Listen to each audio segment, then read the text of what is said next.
So hello 12th standard के students, मुझे पता है आप लोग बहुत ही ज़बरदस्त तरीके से आप लोगों की एमएसटीसीटी की प्रिपरेशन कर रहे हैं। तो आप लोग को कुछ ना कुछ हेल्प करने के लिए यहाँ पे मैं एक सीरीज स्टार्ट करने जा रहा हूँ। मुझे पता है काफ़ी कम समय बचा है, गिन सकते हो आप उंगलियों पे, इतने कम दिन बचे हैं। और पहला जो सेशन होगा आप लोग का, अगर मैं बात करूँ पीसीएम का, तो उसके लिए आप ज़बरदस्त तरीके से तैयारी कर रहे होंगे। हमने पूरी कोशिश की इस साल कुछ ना कुछ आपको प्रोवाइड करने की कोशिश की है। तो यहाँ से आप लोग को मैं कुछ इंपॉर्टेंट क्वेश्चंस के दूंगा। वैसे तो ये क्वेश्चंस रिपीटेड ही होंगे अगेन, लेकिन ये जो क्वेश्चंस मैं कराऊंगा ज़्यादा नहीं कराऊंगा, एक वीडियो के अंदर दो दो तीन तीन क्वेश्चंस ही कराऊंगा। लेकिन इसका कंसेप्ट ज़्यादा इंपॉर्टेंट है क्योंकि इसी के बेस पे कई सारे क्वेश्चंस बनते हैं। और कभी कभी तो आपको पता ही है, ऐसा भी होता है कि questions as it is repeat भी हो जाते हैं। तो चलो शुरू करते हैं, ज़्यादा टाइम नहीं लूंगा। छोटे छोटे वीडियो 5, 8, 10 मिनट के वीडियो होंगे, फटाफट देखना है आप लोग को, जितना हो सके डालने की कोशिश करूंगा। लेकिन आप लोग बस जरूर से हमें सपोर्ट करना और ये सब वीडियोस को अपने सभी दोस्तों के साथ शेयर करना। और साथ ही में आपको 11वीं हो या फिर 12वीं हो, किसी भी चैप्टर्स के अंदर घुस के उस टॉपिक के कंसेप्ट को क्लियर करना है ताकि आपका एमएसटीसीटी प्रिपरेशन और स्ट्रांग हो सके। तो आप हमारे सारे लेक्चर वीडियोस को 1.5 की स्पीड पे लगा के देख सकते हो, जिससे आपका कंसेप्चुअल नॉलेज स्ट्रांग होगा और उसके बेस पे कोई भी एमसीक्यूज अगर पूछेगा तो डेफिनेटली आप अपने एमएसटीसीटी में कर पाओगे उसको। तो चलो लेट्स गेट स्टार्टेड। तो सबसे पहले अगर मैं बात करूं कि क्या है वो पीसीएम ग्रुप के लिए होने वाला है, बेसिक तौर पे मैथ्स का आज का जो क्वेश्चन है वो लेने वाला हूं मैं। तो एक क्वेश्चन है जो कि आप देख पा रहे होंगे। इस क्वेश्चन को पहले हम रीड करेंगे। बहुत मस्त क्वेश्चन है, बहुत ईजी भी है। अगर आप ध्यान से देखोगे तो आपको ऐसा लगेगा कि सर ये तो बहुत ईजी क्वेश्चन है, लेकिन इसका कंसेप्ट ज़्यादा इंपॉर्टेंट है। और कुछ ऐसे बच्चे भी होते हैं ना जो ये क्वेश्चन को स्किप कर देते हैं या फिर नहीं करते हैं। ठीक है, तो क्या है ये क्वेश्चन, देखो कंसीडर द 3 स्टेटमेंट। 3 स्टेटमेंट दिया है आपको, पी दिया है, ठीक है ना, एक सेकेंड। 3 स्टेटमेंट कौन कौन सा, P statement, Q statement and R statement. ये दिख रहा है आप लोग को। पी क्या बोल रहा है कि n बिलोंग्स टू n, ठीक है, 10n-3 is a prime number और n जो होगा वो 3 से डिवाइड नहीं होगा। q जो है 2/√3 माइनस 2/√3 माइनस 1/2, डायरेक्शन कोसाइन पता है ना, L² + M² + M² is equal to 1 होना चाहिए डायरेक्शन कोसाइन डायरेक्टेड लाइन का। और साइन x जो है वो इंक्रीजिंग फंक्शन है इंटरवल का। तो हम पहले तो ये देखेंगे कि ये जो p दिया है, q दिया है, r दिया है, इसका ट्रुथ वैल्यू क्या आ रहा है। हमें क्वेश्चन ये पूछा है कि इसमें जो 4 ऑप्शन है इन चारों में से किसका ट्रुथ वैल्यू ट्रू आएगा। लेकिन इसको जानने के लिए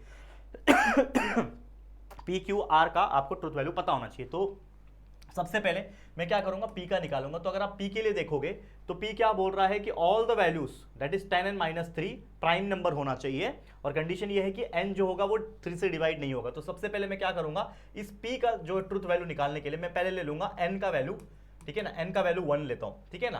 तो 10n-3 है, तो 10n-3 मतलब 10 मल्टीप्लाई बाय 1 -3 अगर करूंगा तो ये हो जाएगा 7, जो कि क्या है, प्राइम नंबर है। उसी प्रकार जब मैं n = 2 लूंगा तो आपका क्या हो जाएगा, 10 multiply by 2 -3 that is will be equal to 20 -3 17 हो जाएगा, जो कि अगेन एक प्राइम नंबर है। ठीक है, थोड़ा फास्ट करना है क्योंकि अगेन टाइम कम होता है हमारे पास, ठीक है ना। फिर n = 3 लेना है क्या, नहीं, क्योंकि डिविजिबल बाय 3 नहीं होना चाहिए, तो आप 4 ले लो। तो 10 मल्टीप्लाई बाय 4 -3 अगर आप लोगे तो 40 -3 होता है कितना, 37, ठीक है ना। ये भी एक प्राइम नंबर है, ठीक है।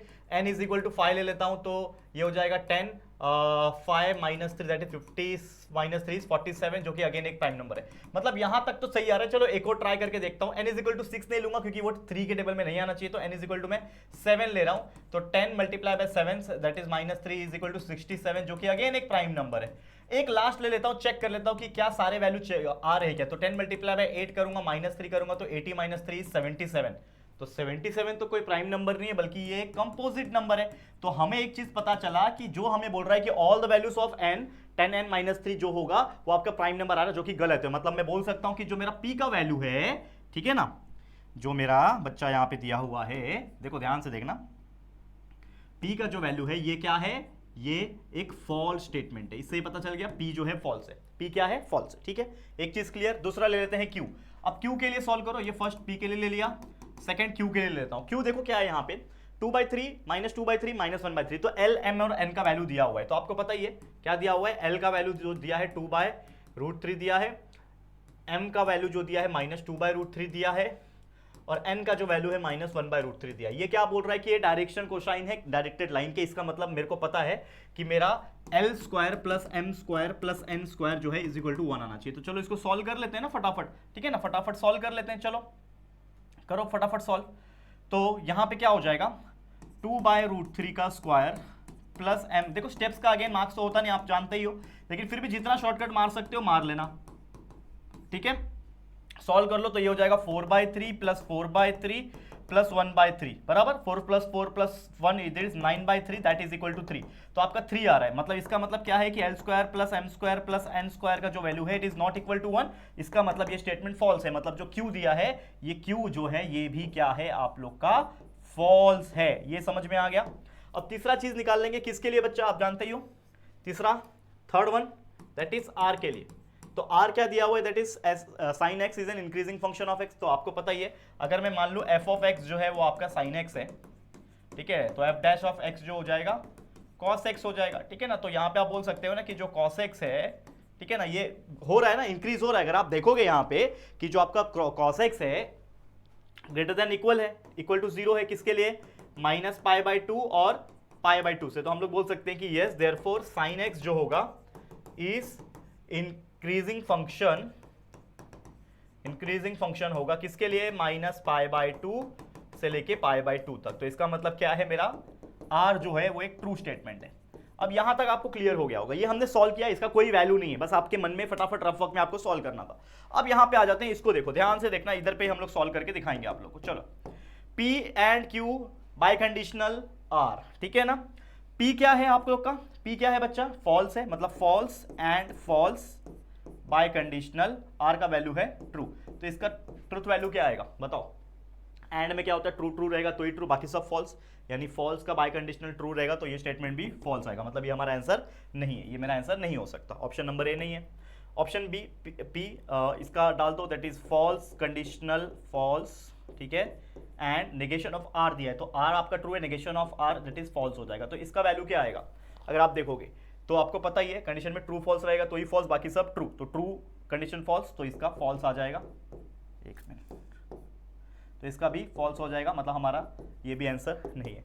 तीसरा नेगेशन ऑफ पी, पी आपका फॉल्स था, नेगेशन लगाना है मतलब ट्रू हो जाएगा, तो ट्रू और फॉल्स एंड आर का वैल्यू है ट्रू। तो अगर आप देखोगे तो और में क्या होता है, फॉल्स फॉल्स रहेगा तो जनरल तौर पे फॉल्स होता है, बाकी सब ट्रू होता है, तो मतलब true and true is nothing but true. तो आपको क्या निकालना था, फाइंड द ट्रूथ वैल्यू जिसका वैल्यू ट्रू, तो इसका वैल्यू क्या आ रहा है, ट्रू आ रहा है, मतलब option number C is the correct answer. चौथा ऑप्शन को देखने की भी जरूरत नहीं। तो इस प्रकार से आप लोग को ऐसे क्वेश्चंस आएंगे, टाइम कंज्यूमिंग होंगे, अगेन थोड़ा सा आपको शॉर्टकट यूज करना है जितना हो सके, लेकिन अगेन आप लोग को मन लगा के मेहनत करके सॉल्व करना है। तो इस तरीके से आपने आंसर निकाल दिया। और एक क्वेश्चन ले लेता हूं आज, मैट्रिसेस के ऊपर है। देखो अगर आप देखोगे क्या बोल रहा है, cos theta sin theta 0 minus sin theta cos theta 0 0 0 1, ये आपका क्या एक मैट्रिक्स दिया है ए का वैल्यू। इसमें बोल रहा है कि a21 a22 और a23 ये जो है कोफैक्टर्स है, और a21 a22 और a23 ये तो आपको पता है ये एलिमेंट्स है। तो हमें बोल रहा है कि एलिमेंट का जो होगा a21 जो एलिमेंट है उसके कोफैक्टर से उसको मल्टीप्लाई करना है, वैसे a22 को उसके कोफैक्टर से मल्टीप्लाई करना है, और a23 को उसके कोफैक्टर से मल्टीप्लाई करके निकालना है क्या वैल्यू आएगा। बहुत सिंपल है। सबसे पहले मैं दो ही फंडा यूज करूंगा, आप लोगों को पता है माइनर और कोफैक्टर का, ठीक है, माइनर्स और कोफैक्टर। देखो थोड़ा शॉर्टकट जाऊंगा, लेकिन आप लोग को मेथड वही बताने वाला जो हमने लेक्चर्स में भी पढ़ाया था, ये सब चैप्टर्स में नहीं पढ़ाया, आपको याद होगा। तो मुझे तो अगर मुझे निकालना है a11 तो इसका मतलब माइनर, a21 निकालना मतलब माइनर भी आपका m21 निकलेगा। तो m21 क्या है, that is your second row first column. तो सेकंड रो फर्स्ट कॉलम को हटाऊंगा तो sin theta multiply by 1 minus 0 0 multiply by 0, sin theta multiply by 1 is sin theta, तो इसका वैल्यू आ गया sin थीटा। फिर इसके बाद निकालना क्या है, a22 यानी m22 का निकालना पड़ेगा। तो सेकंड रो सेकंड कॉलम को देखोगे तो cos theta multiply by 1 is cos theta, तो इसका वैल्यू आ गया cos थीटा। एंड आपका 23 m23 निकालना है अगर आपको, ठीक है, that is second row third column, मतलब cos थीटा मल्टीप्लाई बाय 1, ठीक है, देखो अगर ध्यान से देखो 2 3, ठीक है ना, तो cos theta multiply by 0 sin theta multiply by 0 is 0 minus 0 is 0, तो आपका ये 0 आ गया। अब इसके लिए कोफैक्टर्स कैसे निकालेंगे, a11 निकलता है, सॉरी a21 निकलता है, जो हमें चाहिए वही निकालेंगे। तो a21 का वैल्यू क्या हो जाएगा, that is -1 raise to 2 + 1 multiply by उसका माइनर जो कि है sin थीटा। तो आपको पता ही है कि -1 raise to cube is -1 multiply by sin theta is minus sin theta आ गया इसका। वैसे a22 अगर हम निकालोगे तो ये हो जाएगा -1 raise to 4 multiply by cos theta and that will be equal to cos theta positive, ठीक है। और ये a23 जो निकलेगा वो निकलेगा -1 raise to 5 multiply by 0 and that will is equal to 0। तो हमें क्या करना है, अब a21 को कहां गया, a21 को मल्टीप्लाई कर, तो a21 क्या है मेरा, a21 छोटा वाला सेकंड रो का फर्स्ट कॉलम, सेकंड रो का फर्स्ट कॉलम, सेकंड रो का फर्स्ट कॉलम क्या है, ये minus sin theta your a21, मतलब एलिमेंट मेरा क्या है minus sin theta multiply by उसका कोफैक्टर जो कि निकाला हुआ है माइनस sin थीटा अगेन, ठीक है, प्लस a22 तो सेकंड रो सेकंड कॉलम का वैल्यू क्या है cos थीटा, और उसी का कोफैक्टर हमने निकाल रखा है जो कि अगेन है cos theta, plus second row third column, तो सेकेंड रो का थर्ड कॉलम का क्या वैल्यू है 0, मल्टीप्लाई बाय उसका कोफैक्टर भी 823 का वैल्यू हमें हम निकाल रहे हैं 0, इसका बस प्लस कर लो, minus minus plus sine square theta हो जाएगा ये, ठीक है, plus cos cos cos square theta हो जाएगा और ये 0 हो जाएगा। Sine square theta plus cos square theta क्या होता है 1 होता है। ऑप्शन में देखो 1 किधर है, देखो ये रहा, option number A is the correct answer. कितना इजी क्वेश्चन होता है और आप देख सकते हो बड़ी आसानी से हमने ऐसे क्वेश्चन को सॉल्व कर दिया। विद इन 1 to 2 मिनट्स आपका आंसर जो है वो आ जाएगा, बस आपका प्रैक्टिस होना चाहिए बच्चा। क्लियर, समझ में आ गया? तो यही था आज, सिंपल सा 2 क्वेश्चन। ये जस्ट हम लोग एक स्टार्ट कर रहे हैं, इसके लिए मैंने 2 क्वेश्चन लिया। लेकिन अगर आपको ये सीरीज पसंद आ रहा है तो जरूर से कमेंट करना कि सर अभी जितने भी दिन बचे हुए हैं फटाफट से आप ऐसे क्वेश्चंस के वीडियोस लाइए, तो मैं जरूर से आपके लिए लाऊंगा। लेकिन आप लोग कमेंट करोगे तो, क्योंकि देखो ये जस्ट मैं एक स्टार्ट कर रहा हूँ, मैं इतने दिन अवेलेबल नहीं था कुछ पर्सनल रीजन की वजह से, लेकिन अभी मैं आ चुका हूं और जितने भी दिन बचे हैं मैं आपको, मेरी टीम आपको हेल्प करेगी फ्री ऑफ कॉस्ट इस यूट्यूब चैनल पे। तो अगर आपको ये सिलसिला अच्छा लग रहा है, ये सीरीज जो मैंने 2 क्वेश्चन लिया आज, वैसे और भी क्वेश्चंस अगर आपको चाहिए, मल्टीपल लेक्चर्स चाहिए, जरूर से कमेंट करना कि सर फटाफट से और वीडियोस डालो, अलग अलग सब्जेक्ट पे डालो और मैथ्स पे भी डालो। तो अगर आपका कमेंट्स बहुत सारा आया होगा तो मैं जरूर से फटाफट से अगले दिन से ही काम करूंगा, मेहनत करूंगा और बहुत सारी वीडियोस आपके लिए रिकॉर्ड करूंगा। तो ऑल द वेरी बेस्ट, आज के लिए इतना ही, मन लगा के पढ़ते रहो। और जैसे मैंने बोला कि कंसेप्ट समझने के लिए आप हमारे लेक्चर वीडियोस देख सकते हो, पूरा सिलेबस के सारे लेक्चर्स 11th के 12th के सब कुछ प्रेजेंट है, प्लेलिस्ट में जाके चेक कर सकते हो, या तो डायरेक्ट यूट्यूब पे भी सर्च कर सकते हो हमारे चैनल का नाम डाल के। All the very best for your exam, ऐसे ही पढ़ते रहो मन लगा के। वीडियो पसंद आए तो प्लीज लाइक करना, शेयर करना अपने सभी फ्रेंड्स के साथ, और पहली बार चैनल पे आए तो चैनल को सब्सक्राइब भी कर देना, ठीक है दोस्तों। चलो जल्दी मुलाकात होगी आपके साथ किसी और नए वीडियो में, तब तक के लिए thank you, take care and good bye.